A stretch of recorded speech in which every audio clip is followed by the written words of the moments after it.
안녕하십니까? 우리가 발딛고 사는 세상의 이면에 숨겨진 깊은 이야기들을 탐색하는 시간입니다. 오늘 우리가 나눌 이야기는 당신이 평생 모은 소중한 돈이 은행에 얼마나 안전하게 보관되어 있는지에 대한 근본적인 질문을 던지게 될 것입니다. 본격적인 이야기에 앞서 만약 이 지식이 우리 공동체를 보호하는 데 도움이 된다고 믿으신다면 잠시 시간을 내어 이 채널을 구독하고 이 이야기를 공유해 주시길 부탁드립니다. 여러분의 작은 행동 하나가 누군가에게는 큰 힘이 될 수 있습니다. 주님의 은총이 여러분과 가정에 함께하기를 기원합니다. 이야기는 2013년 3월 16일 토요일 아침 지중해의 작은 섬나라 키프로스에서 시작됩니다. 키프로스에서 두 번째로 큰 은행이었던 라이키 은행이 파산 위기에 처했습니다. 유럽중앙은행과 IMF 등 국제기구는 구제금융 협상을 벌였지만 금요일 밤 그들은 다른 결정을 내립니다. 구제금융, 즉 베일아웃이 아닌 베일인이라는 생소한 조치였습니다. 토요일 새벽 5시 정부는 그 충격적인 조건을 발표했습니다. 키프로스 내 모든 은행 계좌가 동결되었습니다. 인출도, 송금도, 그 어떤 거래도 불가능해졌습니다. 그리고 은행이 다시 문을 여는 화요일, 예금주들은 자신의 계좌 잔고가 줄어든 것을 발견하게 됩니다. 10만 유로 미만 예금자는 예금의 75%를, 10만 유로 이상 예금자는 9%를 잃었습니다. 심지어 파산 직전에 라이키 은행 고액 예금자들은 예금의 5%, 거의 절반을 잃게 되었습니다. 상상해 보십시오. 20만 유로를 계좌에 넣어두었던 한 사업가는 화요일 아침 자신의 잔고가 10만 5천 유로로 줄어든 것을 확인했습니다. 나머지 9만 5천 유로는 휴지 조각이나 다름없는 은행 주식으로 강제 전환되었습니다. 그의 평생 저축이 은행의 손실을 메우는 데 쓰인 것입니다. 이것은 해커의 소행도 금융사기도 아니었습니다. 이것은 정부와 은행이 파산하는 은행을 살리기 위해 합법적으로 예금주의 돈을 가져간 사건이었습니다. 그리고 이 방식은 성공했습니다. 키프로스 사태는 전 세계 정부에게 새로운 메시지를 던졌습니다. 다음 위기가 닥쳤을 때 납세자의 돈으로 은행을 구제할 필요가 없다. 예금주의 돈으로 은행을 구제하면 된다. 이 이야기가 많은 한국인들에게는 낯설게 들리지 않을지도 모릅니다. 우리는 1997년 IMF 외환위기라는 혹독한 시절을 겪었습니다. 기업들이 쓰러지고 은행들이 문을 닫던 시절, 나라를 살리기 위해 장롱 속 금까지 내놓았던 그 아픈 기억 말입니다. 당시 우리는 국민의 세금과 국제사회의 차관으로 이루어진 베일아웃, 즉 구제금융을 통해 위기를 극복했습니다. 국민 모두가 고통을 분담했던 방식입니다. 하지만 시대가 변했습니다. 2008년 글로벌 금융위기 이후 은행의 실수를 국민 세금으로 메워주어야 하는가라는 분노가 전 세계적으로 확산되었습니다. 그리고 그 대안으로 떠오른 것이 바로 베일인입니다. 베일아웃과 베일인은 근본적으로 다릅니다. 베일아웃은 외부의 돈, 즉 국민의 세금으로 은행을 살리는 것입니다. 반면 베일인은 은행 내부의 자금, 즉 은행의 채권자들이 손실을 부담하여 은행을 살리는 방식입니다. 여기서 가장 중요한 질문이 나옵니다. 은행의 채권자는 누구일까요? 바로 예금주, 우리 자신입니다. 법적으로 우리가 은행에 돈을 예금하는 행위는 돈을 보관하는 것이 아니라 은행에 돈을 빌려주는 것과 같습니다. 우리는 은행의 무담보 채권자가 되는 것입니다. 은행이 파산할 경우 채권자인 우리는 은행을 살리기 위해 손실을 강제로 떠안을 수 있다는 뜻입니다. 2013년 키프로스 사태 이후 미국은 조용히 이와 똑같은 제도를 법제화했습니다.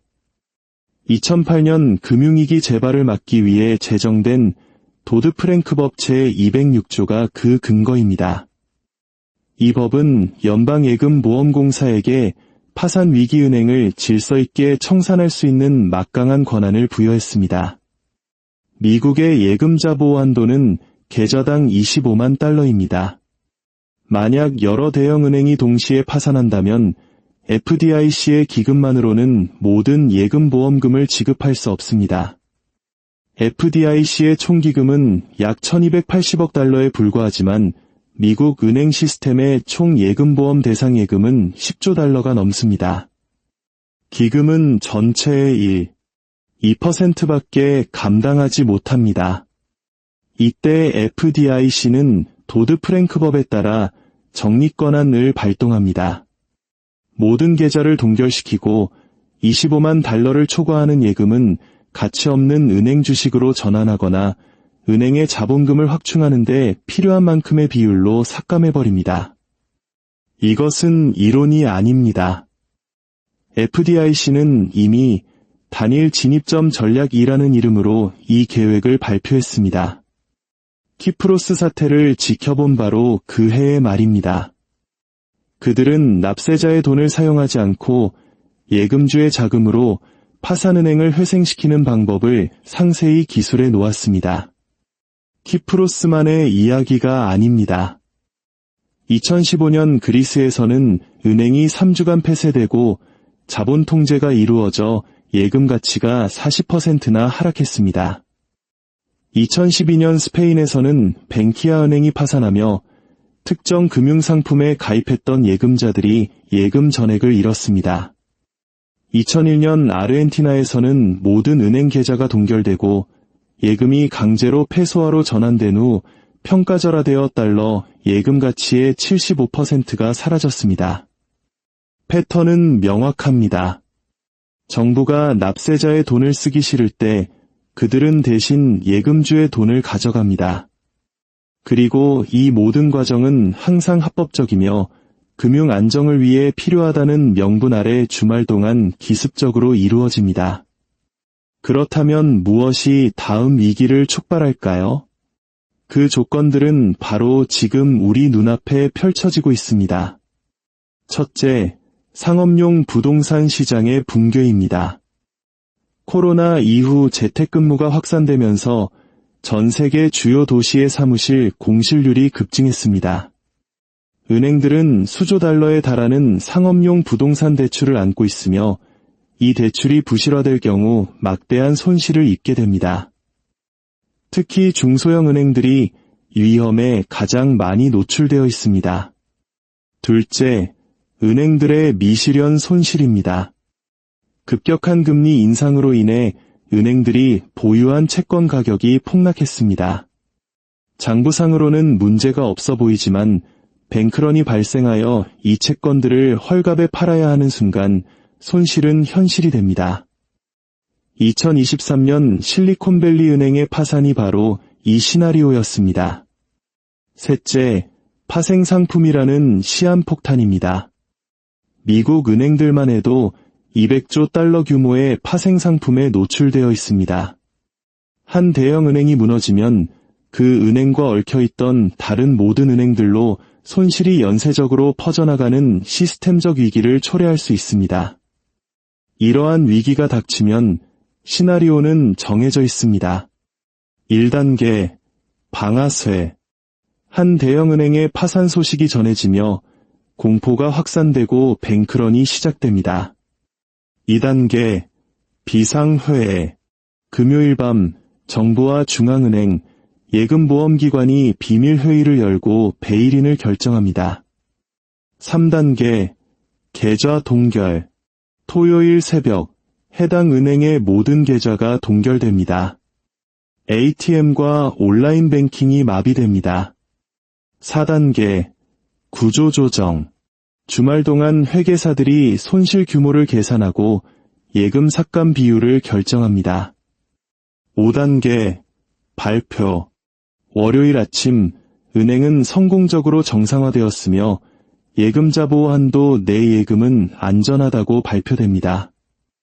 하지만 한도를 초과한 예금은 구조조정되었다는 통보를 받게 됩니다.